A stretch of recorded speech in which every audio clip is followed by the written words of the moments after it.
अस्सलाम वालेकुम viewers and students, this is Shahbaz Khan और एक बार फिर हाजिर हूं अपने नए इंग्लिश लेसन के साथ। इससे पहले कि आज की हम लेसन का आगाज़ करें, एक बार फिर ये याद दिलाना चाहूँगा कि आज का लेक्चर भी आपकी ग्रामर सीरीज से ही रिलेटेड है और आज हम उसके नंबर 10th लेक्चर की बात करेंगे। लेकिन उससे पहले मैं फिर एक रिमाइंडर आपको देना चाहूँगा, soft reminder to everybody and all my viewers around the world, कि आपके लिए बहुत सारी सीरीज़ अवेटेड हैं और मैंने वो तैयार कर रखी हैं और बहुत सारे वीडियोस ऑलरेडी बस आपके लिए चंद दिनों में ही अपलोड हो जाएंगे।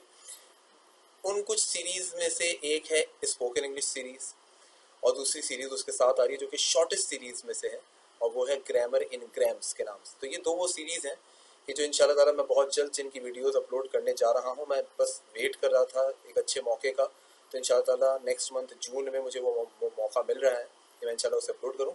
लेकिन उसके लिए आपको मेरा चैनल सब्सक्राइब करना होगा। अगर आपने अब तक इस चैनल को सब्सक्राइब नहीं किया तो इसे सब्सक्राइब करिए और बेल आइकन पर प्लीज़ ज़रा ज़ोरदार क्लिक करिएगा ताकि आपको नई वीडियोस, नए स्ट्रिंग्स से रिलेटेड ख़ास तौर पे, नई सीरीज़ से रिलेटेड ख़ास तौर पे आपको बैक टू बैक मिलती रहे। तो with all said and done, आइए आज के लेक्चर का आगाज़ करते हैं। So starting the time in the name of Almighty Lord is the most gracious and the most merciful। जैसे कि स्क्रीन पे देख सकते हैं, ग्रामर सीरीज के को आगे बढ़ाते हुए आज इसके लेक्चर नंबर 10th की यहाँ पे बात कर रहे हैं और आज जो टॉपिक मेरे पास आपको देने के लिए है वो है the types of articles. Previous lecture आपको याद होगा जिसमें हमने आर्टिकल्स की इंट्रोडक्शन की बात की थी और बड़े डिटेल्ड ऑर्डर में उसकी बात की और उसमें हमने यही देखा कि आर्टिकल्स क्या है और किस तरह उसका यूज़ होता है और फिर हमने वहीं पर आर्टिकल्स की दोनों टाइप्स की भी बात की। The first of which is the indefinite article which is ए और दूसरा the definite article which is the, और उसका भी इंट्रोडक्शन आपको उस वीडियो में मिल चुका था।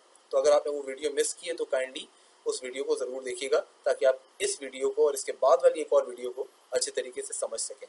तो आज हम आर्टिकल्स की टाइप्स की तरफ बढ़ चुके हैं और आज उसकी पहली टाइप की इस पार्ट 1 के अंदर बात करते हैं और आज जो पहली टाइप आपके सामने है वो है the indefinite article which is ए। याद दिलाता चलूँ, इनडेफिनिट आर्टिकल में हमारे माशरे में अक्सर दो तरह के आर्टिकल्स को कॉमनली ज्वाइन किया जाता है which is A and N. लेकिन हम ये प्रीवियस लेक्चर में बहुत अच्छी तरह सीख और सुन चुके हैं कि इनडेफिनिट आर्टिकल सिर्फ एक ही होता है विच इज़ ए, एन इसी से तैयार किया जाता है। तो आइए ज़रा इस पर एक रोशनी डालते हैं आगे बढ़ते हुए। इनडेफिनिट आर्टिकल में जो कि ए है इसी से तैयार किया जाता है इनडेफिनिट आर्टिकल का दूसरा एलिमेंट विच इज़ एन। हम जानते हैं एन उन वर्ड्स या उन नाउन्स या उन एडजेक्टिव्स से पहले इस्तेमाल किया जाता है कि जिनका आगाज़ वोवल साउंड से हो, चाहे दिखने में vowel A E I O you नज़र आए या ना आए, भले कॉन्सोनेंट नज़र आए, लेकिन उनका साउंड अ यानी अलिफ से निकलता हो। और इसी वजह से उस जर्क को रिमूव करने के लिए हम ए को एन बनाकर ऐसे नाउन्स और एडजेक्टिव से पहले जिनमें वोवल साउंड शुरू में हो हम एन का इस्तेमाल करते हैं। This is what we have already learned. आइए देखते हैं एक और रिव्यू के तौर पे। तो हम ए का इस्तेमाल करते हैं उन तमाम कॉमन नाउन्स और सिंगुलर नाउन्स के साथ कि जिनका साउंड कॉन्सोनेंट हो, भले दिखने में वो वोवल क्यों ना हो लेकिन उस पर साउंड कॉन्सोनेंट हो। जैसे मैंने प्रीवियस लेक्चर में आपको एक एग्जाम्पल दी थी एम ए की। तो एम ए जो है उसमें एम कॉन्सोनेंट दिख रहा है लेकिन उसका साउंड अलिफ से निकल रहा है और इंग्लिश में अ से निकल रहा है, एम ए। तो इस तरीके से वो एन एम ए बन गया। ठीक है, तो इसी तरह एन की बात करें तो एन हम इस्तेमाल करते हैं कॉमन और सिंगुलर नाउन के साथ, लेकिन उन नाउन्स के साथ कि जिनका साउंड स्टार्टअप में वोवल का हो, यानी अलिफ का हो उर्दू में या इंग्लिश में अ का हो, ये हम जानते हैं। आइए इसकी एक एग्जाम्पल देखते हैं। For instance, Naseem Shah is a pacer. Pacer कहते हैं फास्ट बॉलर को, यानी कि जो पेस अटैक करता हो। अब यहाँ पे पेसर एक नाउन है और पेसर का जो आगाज है वो पी से हो रहा है विच इज कॉन्सोनेंट, जो दिखने में भी कॉन्सोनेंट है और लकीली उसका साउंड भी अलिफ से नहीं निकल रहा। तो कॉन्सोनेंट इसका साउंड भी है और ये दिखने में भी कॉन्सोनेंट है।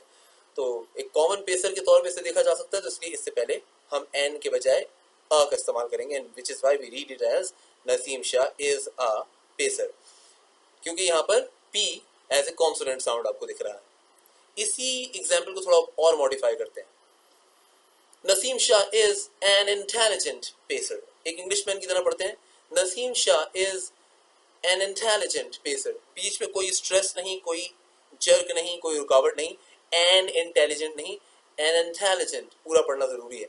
तो अब यहाँ इंटेलिजेंट नाउन नहीं एडजेक्टिव है, जो कि पेसर को पहले ही डिफाइन कर रहा है, लेकिन उस एडजेक्टिव को मजीद डिफाइन करने के लिए मुझे यहाँ पे एक आर्टिकल लगाना था।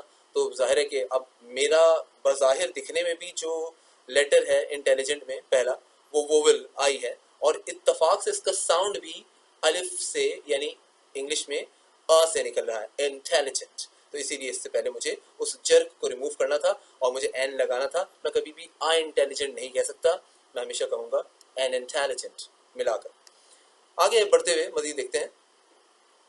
जाहिर है कि इसमें हमें वोवेल साउंड को फॉलो करना पड़ा। Let's follow with more of the examples. अब हम यहाँ देखने जा रहे हैं वो एलिमेंट्स कि जिन्हें जहन में रखते हुए और जिस तरह के नाउन्स को देखते हुए हम उससे पहले इंडेफिनिट आर्टिकल ए या एन लगा सकते हैं। जैसे कि कैसे नाउन्स जो अनडिफाइंड हो या जो नॉन स्पेसिफिक हो, यानी जिनके बारे में हाईलाइट ना किया जाए। फॉर एग्जांपल, मिसाल है, a company is looking for a 25-year-old young man।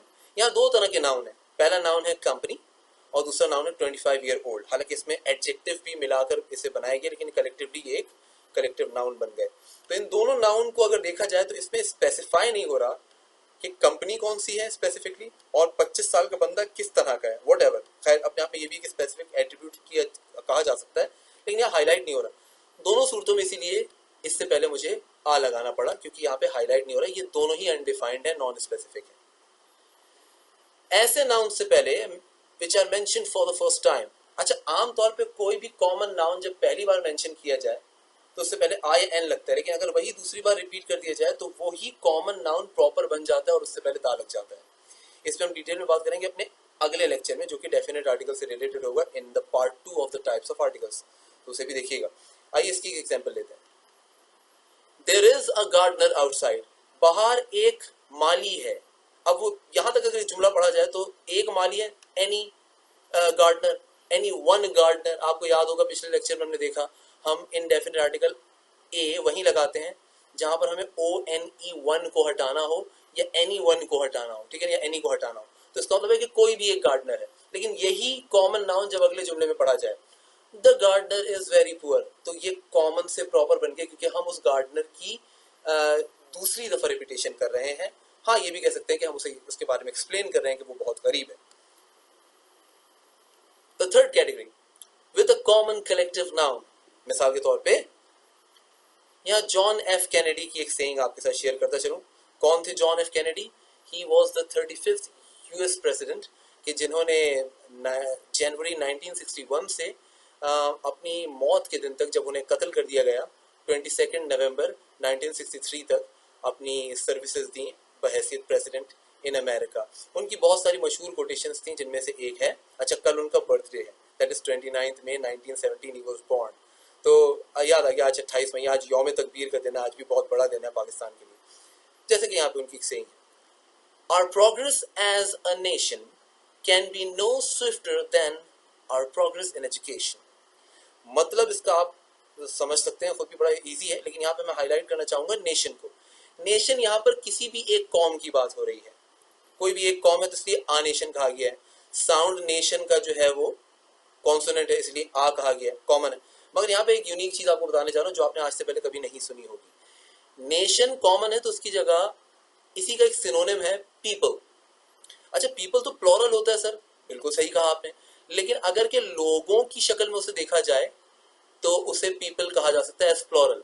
लेकिन यहाँ पर पीपल अगर नेशन की जगह लगाया जाए तो वो उसका सिनोनिम बन सकता है। और अगर मैं उसे पढ़ूं और प्रोग्रेस एज अ पीपल, तो यहाँ पर एक ही कौम की बात हो रही है। ऐसे नहीं कि पीपल की जगह मैं लोग कह रहा हूँ, मैं नेशन को तो कौम कहता ही हूँ, मैं नेशन की जगह अगर पीपल लगाऊंगा, आ पीपल अगर मैं कहूंगा, तो मैं उसे एक लोग या एक लोगों नहीं कहूंगा, बल्कि मैं उसे कहूंगा एक कौम।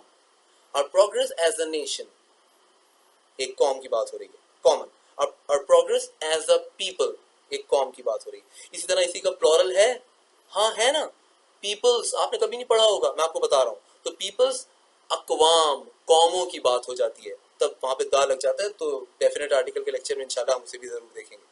तो जॉन एफ कैनेडी की एक बड़ी मशहूर सेइंग है जो मैंने सोचा आपके साथ शेयर करूं। मोर ऑफ द एग्जांपल्स, हम इनडेफिनिट आर्टिकल का इस्तेमाल सिंगुलर जॉब्स के साथ करते हैं। मसलन आई एम अ टीचर, तो जैसे कि आप एग्जाम्पल यहाँ पे देख सकते हैं। अब यहाँ पे आई एम अ टीचर से मुराद है कोई भी एक टीचर, जैसे मैं कोई से भी एक teacher, I am not highlighting कि मैं किस तरह का बहुत बड़ा टीचर, नॉट एट ऑल। जैसे कोई डॉक्टर है तो ही इज अ डॉक्टर, कोई इंजीनियर तो he is an engineer, without stress हमें पढ़ना होगा, ही इज एन इंजीनियर। ऐसा ना हो कि यार अक्सर हमारी सोसाइटी में होता है ना कि यार वो इंजीनियर है या वो डॉक्टर है तो दा लगा दो, तो ऐसा नहीं होता बेटा। तो इस एक गलत परसेप्शन से बचने के लिए अपने लिए अपने जहन को खुला रखिएगा। सिंगुलर जॉब है, एक ड्यूटी है, तो आप उससे पहले कॉमन आर्टिकल ए या एन लगा सकते हैं in shape of indefinite article. मजीद एग्जांपल्स की तरफ पढ़ते हैं। हम इन नंबर्स के साथ, जो कि जैसे कि आप देख सकते हैं 100 या 1000 या लाख, हम इनसे पहले जो कि कलेक्टिव ग्रुप बन जाए, हम इनसे पहले भी इंडेफिनिट आर्टिकल का कैसे इस्तेमाल करते हैं। For example, there were over 100 people at the party. अब आप यहाँ पे गौर कर रहे हैं कि 100 तो प्लूरल हो गया भाई, मोर देन वन है, सही कहा, लेकिन मोर देन वन होकर ये 100 की शक्ल में एक कॉमन नेम के साथ जुड़ गया।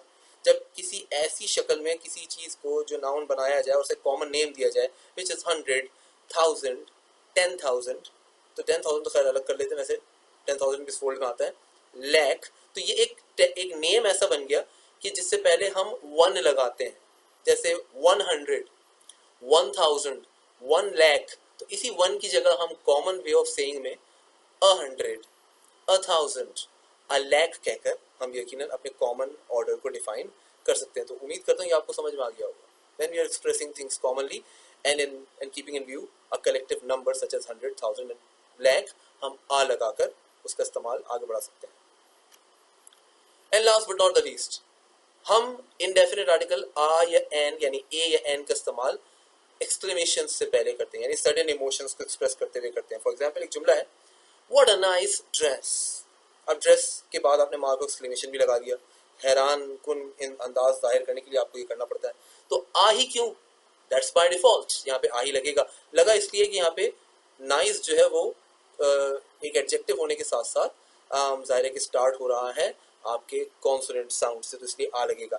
कभी जुमला होता है व्हाट एन आइडिया, मिलाकर पढ़ा जाए इंग्लिश मैन की तरह, व्हाट एन आइडिया, तो आइडिया यहाँ पर वोवल साउंड है और दिखने में भी वोवल है, तो इससे पहले एन लगेगा।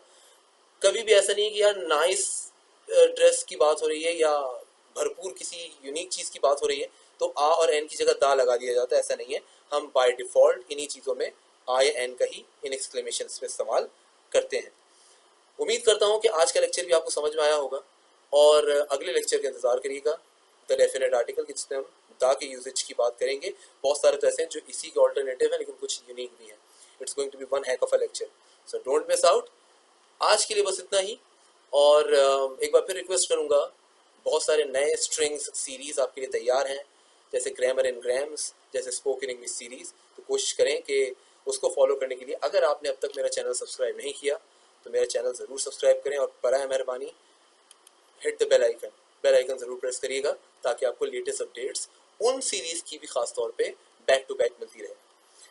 तो फजल शहबाज खान को ऑफिशियली इजाज़त दीजिएगा। आज के लिए इतना ही। Until next time, it's goodbye.